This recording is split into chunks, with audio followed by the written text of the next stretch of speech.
ಕಾವೇರಿ ವಿಚಾರದಲ್ಲಿ ಕರುನಾಡಿಗೆ ಮತ್ತೆ ಹಿನ್ನಡೆಯಾಗಿದೆ. ತಮಿಳುನಾಡಿಗೆ 9,000 ಕ್ಯೂಸೆಕ್ ನೀರು ಹರಿಸುವಂತೆ ಸೂಚನೆ ಕೊಟ್ಟಿದೆ. ಇದು ರೈತರ ಆಕ್ರೋಶಕ್ಕೆ ಕಾರಣವಾಗಿದ್ದು ಮಂಡ್ಯ, ಮೈಸೂರಿನಲ್ಲಿ ಹೋರಾಟದ ಕಹಳೆ ಮೊಳಗಿದೆ. ಮತ್ತೊಂದು ಕಡೆ ಕಾವೇರಿ ವಿವಾದದ ಬಗ್ಗೆ ಸುಪ್ರೀಂ ಮಹತ್ವದ ಸೂಚನೆಯೊಂದನ್ನ ಕೊಟ್ಟಿದೆ. ತಮಿಳುನಾಡಿಗೆ ರಾತ್ರೋರಾತ್ರಿ ನೀರು ಬಿಟ್ಟ ರಾಜ್ಯ ಸರ್ಕಾರಕ್ಕೆ ನಿರಂತರವಾಗಿ ತಮಿಳುನಾಡಿಗೆ ನೀರು ಹರಿತಾ ಇದೆ. ಮುಂದಕ್ಕೆ ಮಂಡ್ಯ ಜಿಲ್ಲೆಯ ಜನಗಳಿಗೆ ಯಾವ ತರ ನೀವು ನೀರು ಕೊಡ್ತೀರಿ?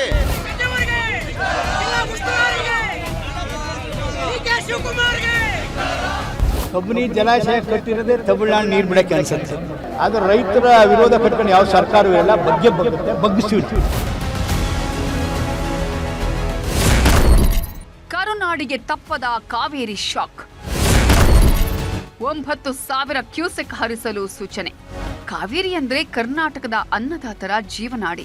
ಅದೆಷ್ಟೋ ರೈತರ ಕುಟುಂಬಗಳ ಆಧಾರದ ಕೊಂಡಿ. ಮಂಡ್ಯ, ಮೈಸೂರು ರೈತರು ಕಾವೇರಿಯನ್ನೇ ನಂಬಿ ಬದುಕಿನ ಬಂಡಿ ಸಾಗಿಸುತ್ತಿದ್ದಾರೆ. ಆದರೆ ಕಾವೇರಿ ವಿಚಾರದಲ್ಲಿ ರೈತರಿಗೆ ಪದೇ ಪದೇ ಅನ್ಯಾಯವಾಗ್ತಿದೆ. ಬೆಳೆಗೆ ನೀರಿಲ್ಲ ಅಂದ್ರೂ ತಮಿಳುನಾಡಿಗೆ ಹರಿಸುವ ಸ್ಥಿತಿ ಇದೆ. ಇದೀಗ ಕರ್ನಾಟಕಕ್ಕೆ ಮತ್ತೆ ಕಾವೇರಿ ಆಘಾತ ಎದುರಾಗಿದೆ. ಮುಂದಿನ 15 ದಿನಗಳವರೆಗೆ 9,000 ಕ್ಯೂಸೆಕ್ ನೀರು ಹರಿಸಲು ಸಿಡಬ್ಲ್ಯೂಆರ್ಸಿ ಆದೇಶ ಹೊರಡಿಸಲಾಗಿದೆ. ಕರುನಾಡು ಬರದ ಬೇಗೆಯಿಂದ ಕಂಗಾಲಾಗಿದೆ. ಇದರ ಮಧ್ಯೆಯೂ ಸಿಡಬ್ಲ್ಯೂಆರ್ಸಿ ತಮಿಳುನಾಡಿಗೆ ನೀರು ಹರಿಸುವಂತೆ ಆದೇಶ ಹೊರಡಿಸಿತ್ತು.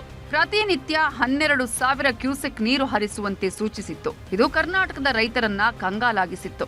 ಈ ಮಧ್ಯೆ ತಮಿಳುನಾಡು ಸುಪ್ರೀಂ ಕೋರ್ಟ್ ಮೆಟ್ಟಿಲೇರಿತ್ತು.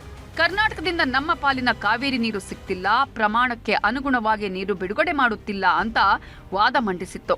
ಈ ಸಮಸ್ಯೆ ಕುರಿತು ಸಿಡಬ್ಲ್ಯೂಎಂಎಗೆ ದೂರು ನೀಡುವಂತೆ ತಮಿಳುನಾಡಿಗೆ ಸುಪ್ರೀಂ ಕೋರ್ಟ್ ಸೂಚನೆ ಕೊಟ್ಟಿತ್ತು. ಸಿಡಬ್ಲ್ಯೂಎಂಎನಲ್ಲಿ ಪರಿಹಾರ ಸಿಗದಿದ್ರೆ ಸುಪ್ರೀಂಗೆ ಬರಬಹುದು ಅಂತ ಹೇಳಿದ್ದು ಮುಂದಿನ ವಿಚಾರಣೆ ಸೋಮವಾರಕ್ಕೆ ಮುಂದೂಡಿದೆ. ಇವೆಲ್ಲದರ ಮಧ್ಯೆ ದೆಹಲಿಯಲ್ಲಿ ಸಿಡಬ್ಲ್ಯೂಆರ್ಸಿ 141ನೇ ಸಭೆ ನಡೆಯಿತು. ಸಭೆಯಲ್ಲಿ 12,000 ಬದಲಿಗೆ 9,000 ಕ್ಯೂಸೆಕ್ ನೀರು ಬಿಡಲು ಸೂಚನೆ ಕೊಡಲಾಗಿದೆ. ನಾಳೆ ಬೆಳಗ್ಗೆ 8 ಗಂಟೆಯಿಂದ 15 ದಿನಗಳ ಕಾಲ ನೀರು ಹರಿಸಲು ಆದೇಶಿಸಿದೆ. ಈ ಮೂಲಕ ಕರ್ನಾಟಕಕ್ಕೆ ಮತ್ತೆ ಶಾಕ್ ಕೊಟ್ಟಿದೆ. ಕಾವೇರಿಗಾಗಿ ಮುಂದುವರಿದ ರೈತರ ಕಿಚ್ಚು. ತಮಿಳುನಾಡಿಗೆ ನೀರು ಹರಿಸಬೇಕು ಅನ್ನೋ ಆದೇಶಕ್ಕೆ ಮಂಡ್ಯದಲ್ಲಿ ರೈತರು ಆಕ್ರೋಶ ಹೊರಹಾಕಿದ್ದಾರೆ. ಸಂಜೆ ವೃತ್ತದಲ್ಲಿ ಕನ್ನಡ ಪರ ಸಂಘಟನೆಗಳು ಪ್ರತಿಭಟನೆ ಮಾಡಿ ಕಿಡಿಕಾರಿವೆ. ಯಾವುದೇ ಕಾರಣಕ್ಕೂ ನೀರು ಬಿಡಬಾರದು ಅಂತ ಆಗ್ರಹಿಸಿದ್ದಾರೆ. ತಮಿಳುನಾಡಿನಲ್ಲಿ ಈಗ ಮಳೆ ಆರಂಭವಾಗುತ್ತೆ, ಆದರೆ ನಮ್ಮಲ್ಲಿ ಮಳೆ ಕುಂಠಿತವಾಗಿದೆ. ಇದನ್ನ ಪ್ರಾಧಿಕಾರಗಳಿಗೆ ಮನವರಿಕೆ ಮಾಡುವ ಕೆಲಸ ಆಗಬೇಕಾಗಿದೆ ಅಂತ ಆಗ್ರಹಿಸಿದ್ದಾರೆ. ಇವತ್ತು ನಮ್ಮ 4 ಜಲಾಶಯಗಳಲ್ಲಿ ಎಷ್ಟು ಪ್ರಮಾಣದ ನೀರಿದೆ? ಅರ್ಧಕ್ಕರ್ಧ ಡ್ಯಾಮ್ ಇನ್ನೂ ಸಂಪೂರ್ಣವಾಗಿ ತುಂಬಿಲ್ಲ. ಮಳೆಗಾಲ ಸಂಪೂರ್ಣವಾಗಿ ಮುಗ್ದಿದೆ. ನಮ್ಮಲ್ಲಿ ಕುಡಿಯೋದಕ್ಕೆ ಪ್ರತಿ ತಿಂಗಳು ಎಷ್ಟು TMC ನೀರು ಬೇಕು? 4 ರಿಂದ 5 ಜಿಲ್ಲೆಗಳಿಗೆ. ಇದು ಯಾವುದೇ ರೀತಿ ಯಾವುದೋ ಲೆಕ್ಕಗಳು ಇಲ್ದೇ ನೀರುಗಟ್ಟಿಯ ಕೆಲಸವನ್ನ ಕರ್ನಾಟಕ ರಾಜ್ಯ ಸರ್ಕಾರ ಮಾಡ್ತಾ ಇದೆ. ಅಲ್ಲಿ ಅವ್ರು ಕೇಳ್ತಾ ಇರೋದು ಬೆಳೆಗಳ ನೀರು ಕೇಳ್ತಾ ಇದ್ದಾರೆ. ಇಲ್ಲಿ ನಾವು ಕೇಳ್ತಾ ಇರೋದು ಕುಡಿಯೋ ನೀರಿಗೆ. ನಮಗೆ ಬೆಳೆ ಬೇಡ ಸ್ವಾಮಿ, ಆ ಕುಡಿಯೋ ನೀರು ಎಲ್ಲಿಂದ ತಂದು ಕೊಡ್ತೀರಿ ನೀವು? ಮೈಸೂರಲ್ಲಿ ರೈತ ಸಂಘಟನೆ ರಾಜ್ಯಾಧ್ಯಕ್ಷ ಬಡಗಲಪುರ ನಾಗೇಂದ್ರ ಬಣ ಪ್ರತಿಭಟನೆ ಮಾಡಿದೆ. ಯಾವುದೇ ಕಾರಣಕ್ಕೂ ನೀರು ಹರಿಸಬಾರದು ಅಂತ ಆಗ್ರಹಿಸಿದೆ. ಕಾಡಾ ಕಚೇರಿ ಮುಂಭಾಗದ ರಸ್ತೆಯಲ್ಲೇ ಪ್ರತಿಭಟನೆ ಮಾಡಿ ಆಕ್ರೋಶ ಹೊರಹಾಕಿದ್ರು.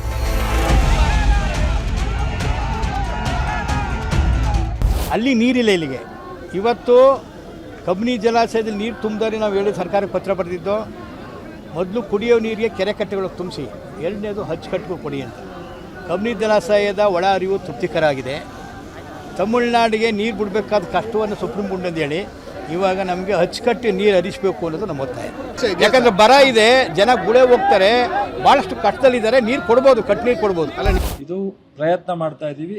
ಏನಾಗುತ್ತೆ ನೋಡಿ ನಾವು ಮತ್ತೇನು ಅದು ನಮ್ಮ ಏನಾರ ಬೇಡಿಕೆಯನ್ನು ಅವರು ಪರಿಗಣಿಸಿ ರೆಡ್ಯೂಸ್ ಮಾಡಿದ್ರೆ ನಮಗೆ ತೊಂದರೆ ಆಗಲ್ಲ. ಅದರ ಮೇಲೆ ಹೋಗ್ತಾ ಇದ್ದೀವಿ. ಮಳೆ ಏನಾಗುತ್ತೆ, ಸೊ ಹಲವಾರು ನಾನು 2-3 ಕಡೆಯಿಂದ ಎಲ್ಲ ರಿಪೋರ್ಟು ತೊಗೊಂಡು ಪ್ರಯುಕ್ತ ಸೊ ಬರುತ್ತೆ. ಬಟ್ ಯಾವಾಗ ಬರುತ್ತೆ, ಹೆಂಗೆ ಬರುತ್ತೆ, ಕಂಟಿನ್ಯೂಟಿ ಅದಿಲ್ಲ. ಬಟ್ ಅಂತೂ ಮಳೆ ಸೆಪ್ಟೆಂಬರ್ ಎಂಡ್ ಒಳಗಡೆ ಇನ್ನೊಂದು ಸ್ವಲ್ಪ ಬರಲಿಕ್ಕೆ ಚಾನ್ಸ್ ಇದೆ 2-3 ಸಂದರ್ಭದಲ್ಲಿ. ಒಟ್ಟಾರೆ ಕಾವೇರಿ ಕದನ ನಿಲ್ಲುವ ಲಕ್ಷಣ ಕಾಣ್ತಿಲ್ಲ. ನಾಳೆ ಸಿಡಬ್ಲ್ಯೂಎಂಎ ಸಭೆ ನಡೆಯಲಿದ್ದು ಮತ್ಯಾವ ಆದೇಶ ಹೊರಬರುತ್ತೋ ಕಾದು ನೋಡಬೇಕಾಗಿದೆ. Bureau report, news 18.